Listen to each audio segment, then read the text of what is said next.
Dietary fibers.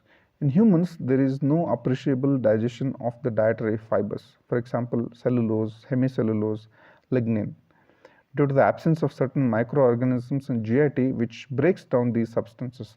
Therefore, ingested cellulose passes out unchanged and the substances which are enclosed in cellulose wall escape digestion and absorption.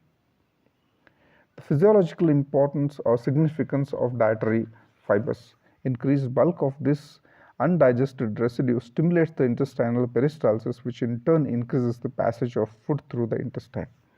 Secondly, increased cellulose content of the food increases the bulk of feces, and thus high fiber content has a role in prevention and treatment of constipation.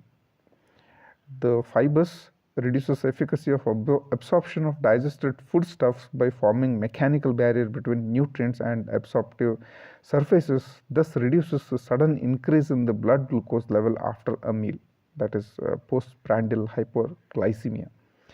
This also reduces the requirement of insulin during postprandial phase. This is why high fiber diet is helps in the prevention and treatment of individual from diabetes mellitus. It also decreases blood cholesterol levels by binding the bile salts. Binding of bile salts with dietary fibers increases the excretion of bile salts in feces. That leads to decreased amounts of bile salts available for enterohepatic circulation, that increases the synthesis of fresh bile salts in the liver, which is going to increase cholesterol utilization, thus decreases the blood cholesterol. Thus helps in the control of metabolic disorders associated with overnutrition such as obesity, atherosclerosis, and hypercholesterolemia and diabetes mellitus.